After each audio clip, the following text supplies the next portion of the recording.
जो विपक्ष ने मातम शुरू किया, इनको मातम नहीं करना चाहिए था, इनमें अकल नहीं है, इनको थोड़ा वेट करना चाहिए था। इन्होंने तत्काल 72 घंटे के अंदर, 48 के अंदर मातम करना शुरू कर दिया। तो पहली चीज जो इलेक्शन कमीशन ने करी कि विपक्ष को एक्सपोज कर दिया। जो भी बूथ लेवल ऑफिसर आएंगे वो 2003 की वोटर लिस्ट साथ लेकर आएंगे, 2003 विधानसभा बिहार की। अगर आपका नाम उस वोटर लिस्ट में है,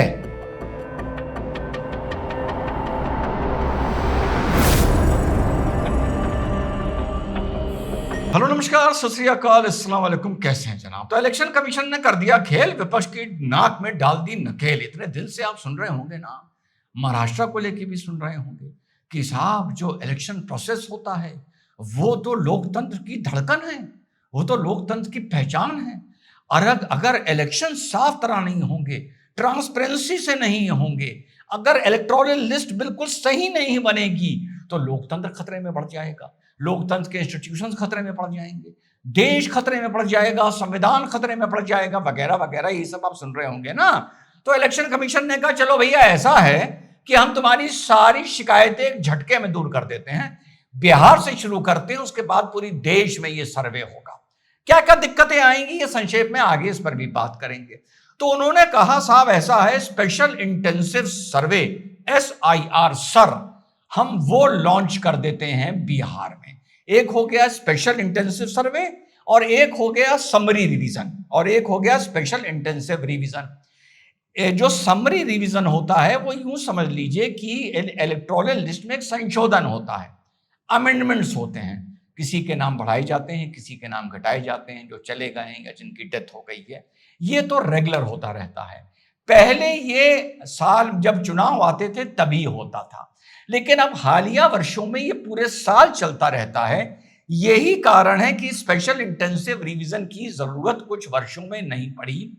स्पेशल इंटेंसिव रिवीजन 1954 में हुआ, 57 में हुआ, 61 में हुआ, 65 में हुआ, 92 में हुआ, 97 में हुआ, इस तरह से होता आया और 2003 में आके ये खत्म हो गया था, रुक गया था। 2003 से लेकर 2014 तक कोई भी special intensive revision electoral list का नहीं कराया गया। चलिए साहब, वो कारण अज्ञात है क्यों नहीं कराया गया। इसमें और संशोधन में क्या फर्क है ये समझ लीजिए। एक तरह से मान लीजिए स्पेशल इंटेंसिव रिवीजन नई इलेक्टोरल लिस्ट बन रही है, समरी में संशोधन होते हैं। अब आसान भाषा में पुरानी जो बिहार विधानसभा चुनाव की इलेक्टोरल लिस्ट थी वो समझ लीजिए कि अब कूड़े में चली गई, खत्म हो गई, संशोधन नहीं होगा। अब एक नई पूरी लिस्ट बनकर सामने आएगी। अब यहां पर मातम शुरू हो गया कि साहब ये तो छुप के NRC करा रहे हैं, ये तो सिटीजनशिप की धाराओं की तरह ये काम हो रहा है। यार बड़ी परेशानी है, तुम लोग का काम वाकई सिर्फ मातम करना है। स्कीम में जितनी भी कमियां हो अभी हम उस पर भी चर्चा करेंगे, ये मंच दोनों पक्ष पे चर्चा करता है, लेकिन अच्छी शुरुआत है। तुम इसमें सिर्फ कमियां बताओ, इसमें संशोधन कराओ और इसमें यह बताओ विपक्ष वालों कि तुम क्या सहयोग करोगे।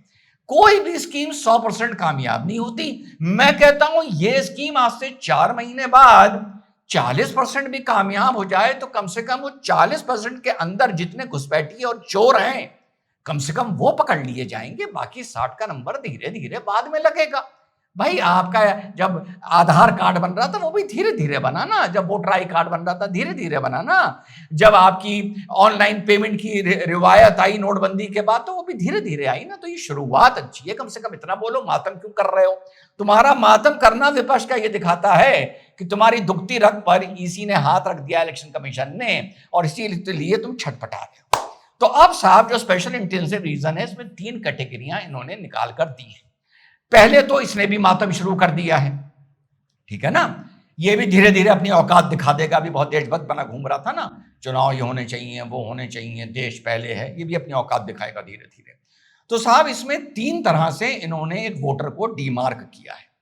जुलाई 1, 1987 से पहले की अगर आपकी पैदाइश है, अगर आपकी पहले की पैदाइश है तो आपके 11 डॉक्यूमेंट्स हैं।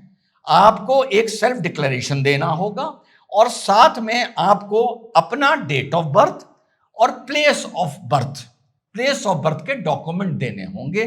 11 डॉक्यूमेंट की लिस्ट है, जिसमें कोई भी आई कार्ड हो, आपका बर्थ सर्टिफिकेट हो, और आपका उससे पहले और कोई खसरा खतौनी हो, कुछ भी हो, उस जगह की हो, उस गांव की हो। इसमें अभी थोड़ी सी क्लियरिटी नहीं है, जल्दी इस पर ईसी एक दूसरी पीसी करेगा या नया नोटिफिकेशन निकालेगा। आधार और वोटर आई कार्ड को डॉक्यूमेंट यहां पर नहीं माना जा रहा है, क्योंकि वो डेट ऑफ बर्थ तो बताता है लेकिन प्लेस ऑफ बर्थ का कोई भी सबूत नहीं देता है। तो साहब, पहला हो गया जुलाई 01, दूसरा हो गया जुलाई 2 से लेकर जुलाई 2 1987 से लेकर दिसंबर 2 2004 तक। इसमें आपको सेल्फ डिक्लेरेशन देना होगा, अपना कोई प्लेस ऑफ बर्थ और डेट ऑफ बर्थ का एविडेंस देना होगा, और साथ साथ अपने किसी एक पेरेंट का एविडेंस देना होगा कि उनकी पैदाइश कहां की है। और तीसरी कैटेगरी है दिसंबर 3 2004 के बाद की, अब से लेकर, जिनको हम आसान भाषा में युवा वोटर मान लें, उनको अपना भी देना होगा और साथ में दोनों पेरेंट्स का देना होगा। इसके लिए जो बूथ लेवल ऑफिसर हैं इलेक्शन कमीशन के, साथ में जो पार्टियों के बूथ लेवल एजेंट हैं, उनसे भी रिक्वेस्ट करी गई है कि वो 2-4 दिन में 48 आवर्स की ट्रेनिंग के बाद वो घर घर जाकर फॉर्म देंगे और लोगों को फॉर्म भरकर फलानी जगह पर बूथ लगाए जाएंगे बिहार में, अभी वहां आकर इसको जमा करना होगा। उसके बाद इसकी स्क्रूटनी होगी और उसके बाद जो आपका अगला ये इलेक्टोरल रजिस्ट्रेशन ऑफिसर होगा, वो उन दस्तावेजों के आधार पर तय करेगा कि आपको वोटर लिस्ट में नाम लिखा जाए या ना लिखा जाए। यह है एक मोटी मोटी रूपरेखा। साथ में जो भी बूथ लेवल ऑफिसर आएंगे वो 2003 की वोटर लिस्ट साथ लेकर आएंगे, 2003 विधानसभा बिहार की।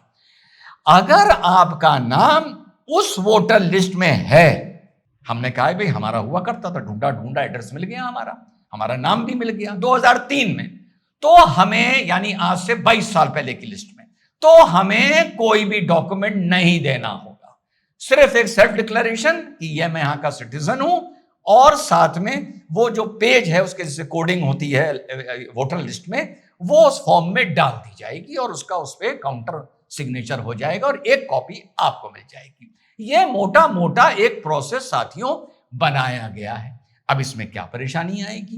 पहले भी यह चीज होती आई है, 2003 में भी हुई थी, लेकिन इस प्रक्रिया में साल भर लग जाता है। यहां पर इलेक्शन कमीशन के पास मुश्किल से 90 दिन है। अब देखना है कि इस 90 दिन में और 2003 में, अब 2003 में इतना मॉडर्नाइजेशन नहीं था, ज्यादा काम मैन पावर से होता था। अब 22 साल में बहुत सी चीजें बदल गई हैं।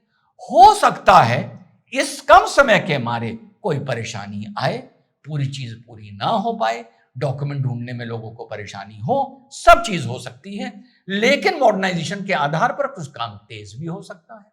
फिर दूसरी बात जो मैंने सोची, अभी बिहार में, पूरे देश में मॉनसून का टाइम है।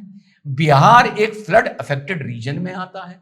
फ्लड्स में मॉनसून के सीजन में 40-50% हिस्सा बिहार का फ्लड अफेक्टेड एरिया में आ जाता है। आने वाले वक्त में कैसी बारिशें होती हैं, क्या होता है, कौन से एरिया प्रभावित होते हैं, बीएलओ हर जगह पहुंच पाते हैं, नहीं पहुंच पाते। कोई ये कह सकता है साहब इससे पहले फ्लड्स आए थे, मेरा घर डूब गया था, सारे कागज खो गए थे। सब कुछ हो सकता है। एक मंच को दोनों रूप लेके चलने चाहिए, लेकिन जितने फीसदी भी, मैं फीसदी शब्द इस्तेमाल कर रहा हूं, अब वो बात अलग है, ये चैलेंज भी हो सकता है, लोग कोर्ट भी जा सकते हैं, इस पूरे प्रोसेस पे स्टे भी लग सकती है, सब कुछ हो सकता है। लेकिन इस जो ये शुरुआत की सरकार ने, जो विपक्ष ने मातम शुरू किया, इनको मातम नहीं करना चाहिए था, इनमें अकल नहीं है, इनको थोड़ा वेट करना चाहिए था। इन्होंने तत्काल 72 घंटे के अंदर, 48 के अंदर मातम करना शुरू कर दिया। तो पहली चीज जो इलेक्शन कमीशन ने करी कि विपक्ष को एक्सपोज कर दिया कि हम एक चीज लेके आए, आप उसमें कुछ भी संशोधन बताइए, आप कहिए आप सहयोग करेंगे, कितने फीसदी इसको कामयाब करके हम दिखाएंगे। आपने मातम शुरू कर दिया, तो सबसे पहले तो विपक्ष इसमें एक्सपोज हो गया। और दूसरी चीज, जितनी भी परेशानी आएंगी मैंने खुद बता दी। बिहार एक ऐसा स्टेट भी माना जाता है जहां पे जितना शिक्षित नहीं है, ये भी ठीक है, सब ठीक है। देखना यह है कि यह शुरुआत चुनाव से पहले कितनी फीसदी कामयाब होती है।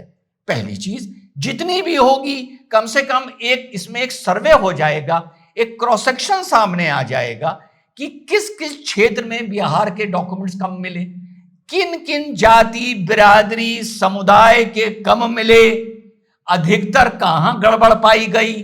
तो एक नजरिया, एक तस्वीर सामने आ जाएगी जिसके आधार पर आगे इस नीति को और जल्दी इंप्लीमेंट किया जा सकता है भारत में, और संशोधित करके बेहतर किया जा सकता है। लेकिन कुल मिलाकर इलेक्शन कमीशन ने छक्का मारा है।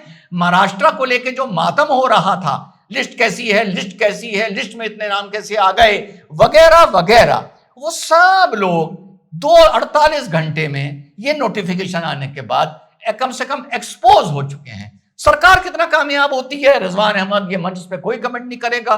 10% होती है, 20 होती है, 30 होती है, 50 होती है, ये वक्त बताएगा। जय हिंद, वंदे मातरम, खुदा।